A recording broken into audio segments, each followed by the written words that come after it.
Well, it's interesting you say that because right now we are looking at that House of Representatives bill, HR 6090, which seems to have bipartisan support and actually more support by the conservative right. And is, well, yesterday I said it's so obvious that this is an attack on the First Amendment. I mean, this is like this is just a mind-blowing assault on First Amendment rights and our constitutional freedoms. And it's being championed by a lot of Republicans. So it's very interesting. I mean, what are your thoughts on HR 6090? I actually just had a piece go up on Barry Weiss's Free Press website like an hour ago. So describing that, I co-authored it with Chris Russo, who's on the right. So I quote tweeted him yesterday. Yeah, I saw that. So Barry Weiss asked if we would co-author a piece about that. I mean, it's flagrantly unconstitutional. And actually, someone just sent me the first defense of it I've seen. This is the only piece of legislation I've ever seen where every lawyer I know disagrees with it. But apparently there's one who says it's okay. And he says, well, it's not a criminal law. It's not. It it essentially withholds funds from the Department of Education, withholds funds from schools that don't apply this very expansive definition of anti-Semitism when adjudicating discrimination claims. So a student says that they were discriminated against by a teacher or another student, and when the school looks at that, they apply this definition of anti-Semitism, which includes like holding the state of Israel to a higher standard than other Western democracies, like whatever that means. I think I know what they're getting at, which is often when the claim is made that, well, Israel gets criticized far more than all of these other countries. Like, why aren't you criticizing China? And why aren't you, which isn't a Western democracy, but whatever, why aren't you criticizing Boko Haram, which isn't a country either?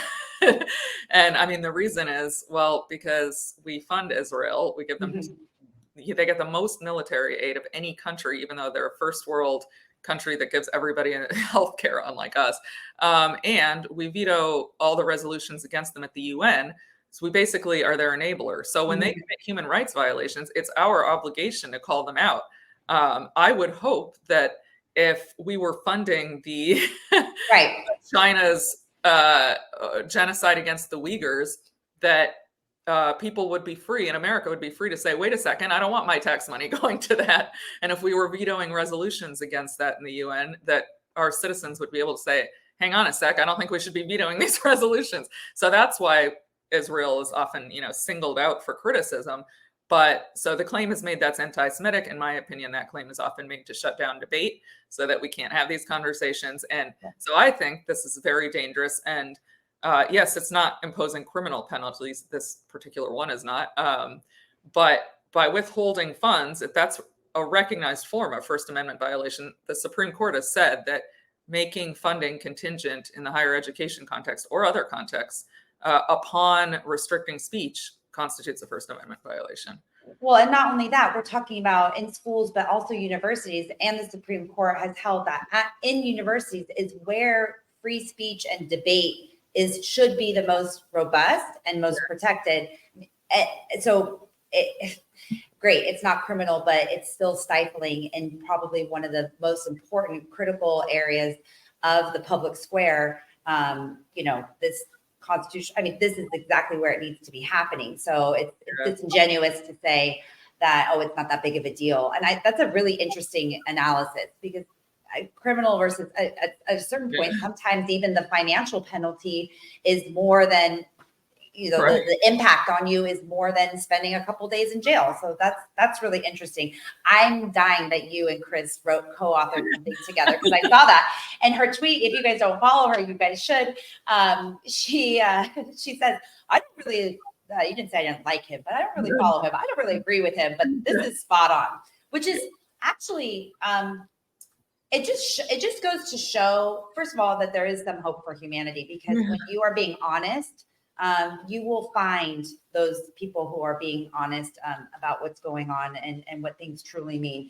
But number two, it gives me hope, and it just shows how brazen this is. So do you think So again, so people know the bill is like 3 pages on a good day with like double spacing is like 3 pages long, and it says we're going to prevent anti-Semitism, and it refers to the International Holocaust Remembrance Alliance or Association, IHRA's definition of anti-Semitism, which isn't defined. It's defined by a bunch of several examples, one of which you just mentioned, but another one that I thought is just like it's dangerously overbroad and ambiguous.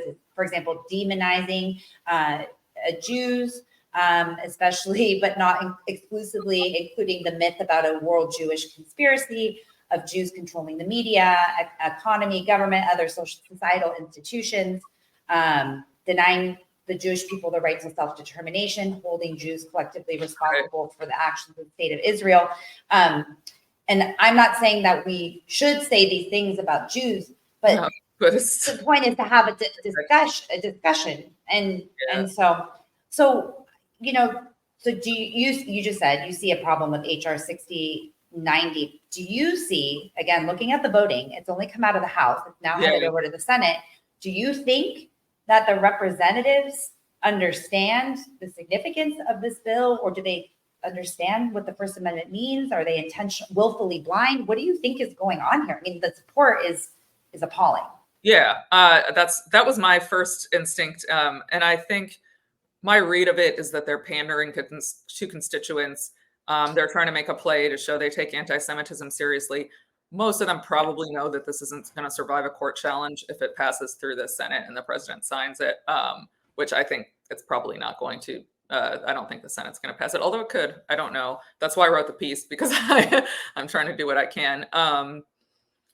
But I think they're trying to pander to their constituents, say, oh, look at how seriously we take anti-Semitism. By the time it actually comes up for a court challenge, and it's going to be 2 years until it gets to the Supreme Court, and then everyone will have forgot about it and they won't pay a political price. So they're going to waste all our taxpayer money fighting this.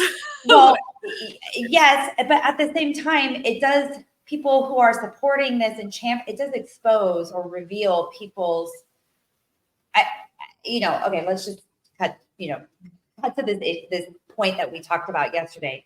It really exposes people's biases and hypocrisy, because we've spent now, at least I'll speak for us, you and I, the last 4 years fighting for the Constitution, fighting for freedom for everybody, fighting for access for everybody. I think it's really interesting. I have a similar background. I come from a family of immigrants. A lot of my pro bono work has always been about immigration, and that dovetails a lot with anti-human trafficking work. And I saw the same thing that you saw. I saw with these mandates, the communities that were being disproportionately impacted were minority and immigrant communities, many who didn't speak English. And so I thought that as a society, we saw that certainly now, after 4 years, maybe not in the beginning, totally fine. I didn't see it in the beginning, but certainly now saw who was being impacted and saw that it was truly an us versus them mentality, them being the government. Like you said, I am on the same page with you about government, these big organized governments. But we're seeing that actually probably wasn't the case, that was the case only because of perhaps medical freedom or bodily autonomy, but it's not the case when it comes to free speech and free exercise of religion. And so, I mean, do you see that there is hope for unity again? Like, where do you think we go from here when we have just such a close in time example of this hypocrisy? I don't see a lot of hope for humanity as a general or American.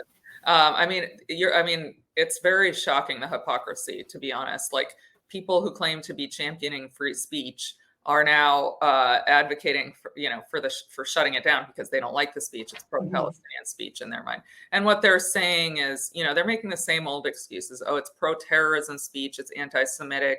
I'm sure there are some people saying some heinous things that fall into those categories. But from what I understand, the majority of the speech is really about Palestinian rights, not killing Palestinians who had nothing to do with what happened on October 7th.